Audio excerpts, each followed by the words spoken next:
দেশজুড়ে মার্কিন president Donald Trump বিরোধী জোরালো প্রচারণার মুখে হঠাৎ করেই দেশটির নাগরিকদের $2000 দেয়ার ঘোষণা দিয়ে হইচই ফেলে দিয়েছেন ট্রাম্প। বিদেশি পণ্যের ওপর আরোপিত শুল্ক থেকে প্রাপ্ত অর্থ প্রত্যেক নাগরিককে দেয়ার কথা বলেন ট্রাম্প। নিজের সামাজিক যোগাযোগ মাধ্যম ট্রুথ সোশ্যালে দেয়া এক পোস্টে ট্রাম্প জানান, তার শুল্ক নীতি যুক্তরাষ্ট্রকে এখন বিশ্বের সবচেয়ে ধনী এবং সম্মানিত করেছে। শুল্ক বিরোধীদের বোকা আখ্যা দিয়ে ট্রাম্প আরও জানান, $1 ট্রিলিয়ন রাজস্ব সংগ্রহ করা হয়েছে, তা দিয়ে শিগগিরই যুক্তরাষ্ট্রের $37 ট্রিলিয়ন বিশাল ঋণ পরিশোধ শুরু করা হবে।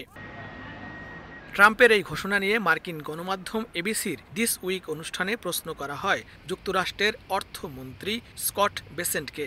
তিনি জানান, শুল্ক থেকে সরকারের আয় বৃদ্ধি পেলেও এর মূল লক্ষ্য যুক্তরাষ্ট্রে উৎপাদন ফিরিয়ে আনা এবং বাণিজ্যের ভারসাম্য পুনঃস্থাপন করা। ট্রাম্পের সিদ্ধান্ত কিভাবে বাস্তবায়ন হবে সে বিষয়টি এখনও স্পষ্ট নয় বলে তিনি জানান। তবে এ অর্থ নাগরিকদের কর হ্রাস বা কর অব্যাহতির মাধ্যমে পরিশোধ করা হতে পারে বলে ধারণা মার্কিন অর্থমন্ত্রীর।